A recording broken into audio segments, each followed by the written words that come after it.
রাখি বা জীবদ্দশায় একবার পালন করি, তাহলে কি সেটি যথেষ্ট নয়? কেন বছরে একবার বা নির্দিষ্ট সময় অন্তর এটি পালন করা বাধ্যতামূলক? আমি বিষয়টি ঠিকভাবে বুঝতে পারছি না। বোন প্রশ্ন করেছেন দুটো প্রশ্ন। 1 নম্বর, অন্যদের সাহায্য করা কেন ভুল? বোন, কোরআনে কোথাও বলা হয়নি যে অন্যদের সাহায্য করা ভুল। অন্যদের সাহায্য করা ভালো। যদি আপনি অন্যদের সাহায্য না করেন তবে আপনি ভুল করবেন। আমার নাম ফাইরোজ হাসনা কারিমা এবং আমি কিয়ংহি বিশ্ববিদ্যালয়ের একজন ছাত্রী। আসলে আমি আপনাকে কিছু প্রশ্ন করতে চাই। এগুলো যদি আপনার কাছে ভিন্ন ধর্মী বা অপ্রচলিত মনে হয় সেজন্য আমি দুঃখিত, কারণ আমি কেবল বিষয়গুলো নিয়ে ভাবছি। আমার প্রথম প্রশ্ন হলো, আপনি কেন মনে করেন যে একজন মানুষের জন্য, বিশেষ করে একজন মুসলিমের জন্য, জীবনে শুধু ভালো কাজ করা, অন্যদের ক্ষতি না করা এবং সৃষ্টির প্রতি সদয় হওয়াই যথেষ্ট নয়? আমি এমন অনেক মানুষকে চিনি যারা আল কুরআন অনুসরণ করার দাবি করে, কিন্তু তারপরও তারা অন্য মানুষ এবং আল্লাহর অন্যান্য সৃষ্টির প্রতি অন্যায় আচরণ করে। আমার মনে হয় আল্লাহর সৃষ্টির প্রতি ভালো হওয়া অবশ্যই গুরুত্বপূর্ণ, কিন্তু যদি কেউ আল্লাহর প্রকৃত নির্দেশনা অনুসরণ না করে তবে বিষয়টি কিছুটা অসম্পূর্ণ থেকে যায়। আরেকটি প্রশ্ন হলো, আপনি কেন মনে করেন যে আমাদের মুসলিমদের জন্য কেবল অন্তরে ঈশ্বরে বিশ্বাস রাখা যথেষ্ট নয়? আমরা তো নিজেদের মধ্যে ঈশ্বরের প্রশংসা করতে পারি, তার প্রতি কৃতজ্ঞতা প্রকাশ করতে পারি, তাহলে আমরা নিজেদের মতো করে প্রার্থনা করতে পারি না কেন? কেন প্রার্থনা অবশ্যই সালাতের নির্ধারিত রূপেই হতে হবে? এবং আমার শেষ পয়েন্ট হলো, বোন, একবারে একটা প্রশ্ন। আপনি যদি 4-5টা প্রশ্ন করেন উত্তর দেওয়া কঠিন। ওকে ওকে বোন, দুটো প্রশ্ন করে ফেলেছেন। প্রথম প্রশ্ন হলো, কেন কিছু মুসলিম খারাপ কাজ করে? কেন আপনারা শুধু ভালো কাজ করতে পারেন না এবং খারাপ কাজ না করে থাকতে পারেন না? এটাই প্রথম প্রশ্ন। এবং এটা কি আবশ্যক যে যখন আমরা প্রার্থনা করি তখন আমাদের একটা নির্দিষ্ট নিয়মে প্রার্থনা করতে হবে? কেন আমরা আমাদের পছন্দ মতো প্রার্থনা করতে পারি না? এটাই প্রশ্ন। প্রথম প্রশ্নের ব্যাপারে, কেন অনেকে যারা বলে যে তারা মুসলিম তারপরেও খারাপ কাজ করে? বোন, কোরআন আপনাকে এমন একটা কথাও বলে না যা খারাপ। আপনি কোরআনের একটা আয়াত দেখান আমাকে যা মানবতার বিরুদ্ধে। এমন একটা শিক্ষা নেই ইসলামে। কোরআন বা সহিহ হাদিসে এমন একটা শিক্ষাও নেই যা মানবতার বিরুদ্ধে। এমন কিছু মুসলিম থাকতে পারে যারা কোরআন অনুসরণ করছে না এবং ভুল কাজ করছে। যেমন ধরুন, কোরআন বলে প্রতারণা করো না, এমন অনেক মুসলিম আছে যারা প্রতারণা করছে। কোরআন বলে প্রতিবেশীদের কষ্ট দিও না, প্রতিবেশীদের সাহায্য করো, তারা প্রতিবেশীদের কষ্ট দিচ্ছে। তো বোন, এই হলো খারাপ উদাহরণ।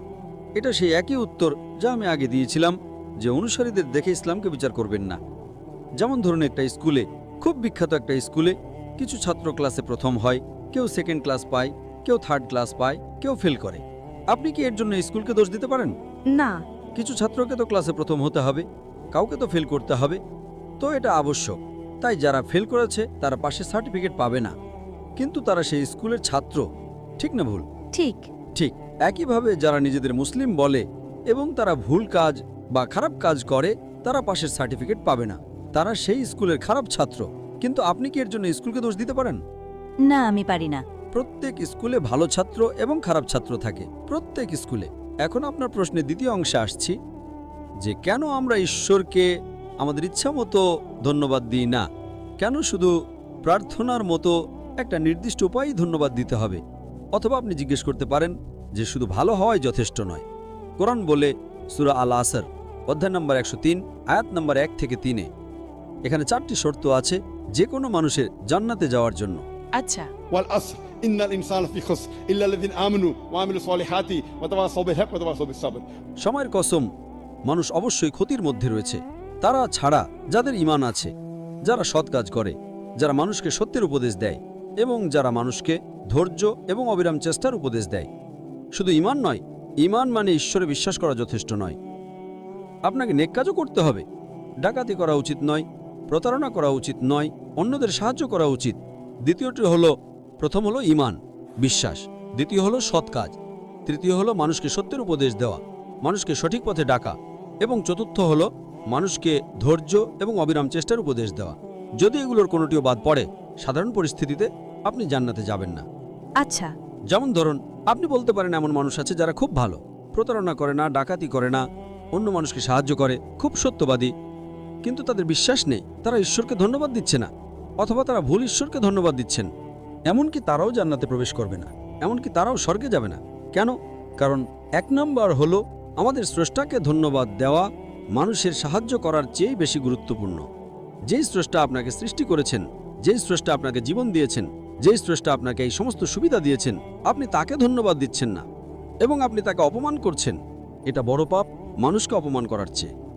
তাই 1 নম্বর হলো প্রথম বোঝা এবং অনুভব করা স্রষ্টা কে এবং তাকে ধন্যবাদ জানানো, যেভাবে তাকে ধন্যবাদ জানানো উচিত। যেমন ধরুন, আপনি বললেন কেন আমরা সেভাবে প্রার্থনা করব যেভাবে আমরা করি। হ্যাঁ, কেন? বেশ, এখন আপনাকে প্রশ্ন করছি, আল্লাহ আমাদের সৃষ্টি করেছেন, তিনি সেরা, যিনি আপনাকে বলতে পারেন কিভাবে তার কাছে প্রার্থনা করা উচিত। আজ আমি বলবো যে আমি হয়তো এক পায়ে দাঁড়িয়ে প্রার্থনা করতে চাই, আমি অমুকভাবে প্রার্থনা করতে চাই। যেমন ধরুন, ক্লাসে শিক্ষক বলেন যে ঠিক আছে, যদি তুমি আমাকে সম্মান করো তাহলে তুমি আমার আদেশ মেনে চলো। ছাত্র বলল, না না, আমি আপনাকে সম্মান করি, কিন্তু আমি আপনাকে মানতে চাই না, আমি সেভাবে সম্মান করতে চাই যেভাবে আমি সম্মান করতে চাই। কে সঠিক? শিক্ষক। কারণ শিক্ষক বলেন যদি তুমি আমাকে মানো তবে তুমি আমাকে সম্মান করবে। সুতরাং সর্বশক্তিমান ঈশ্বর, যিনি স্রষ্টা, তিনি নির্ধারণ করে দিয়েছেন কিভাবে আপনার প্রার্থনা করা উচিত। এবং যখন আমরা প্রার্থনা করি আমরা উপকৃত হই, কারণ আমাদের নামাজে আমরা সিজদা করি, আমরা আমাদের শরীরের সর্বোচ্চ অংশ কপালকে মাটির সর্বনিম্ন অংশে রাখি এবং বলি সমস্ত প্রশংসা আল্লাহর যিনি মহান, সমস্ত প্রশংসা আল্লাহর যিনি মহান 3 বার। কারণ আজ মনোবিজ্ঞানীরা আমাদের বলে যে আমাদের শরীর আমাদের নিয়ন্ত্রণে থাকে, আমাদের মন সরাসরি আমাদের নিয়ন্ত্রণে থাকে না। তাই মনকে দখল করতে হলে আপনাকে শরীরকে বিনম্র করতে হবে। আমি সালাতের উপর একটা লেকচার দিয়েছি, সালা দ্য প্রোগ্রামিং টুয়ার্ডস রাইচাসনেস, যা বিস্তারিত বলে কেন আমরা সালাত আদায় করি সেভাবে যেভাবে আমরা করি। আমি আপনাকে ইউটিউবে সেটা দেখতে অনুরোধ করছি। আপনার উত্তরের জন্য ধন্যবাদ। এবং আমার শেষ প্রশ্ন আছে, আমি কি পারি? অবশ্যই। তো যতদূর আমি জানি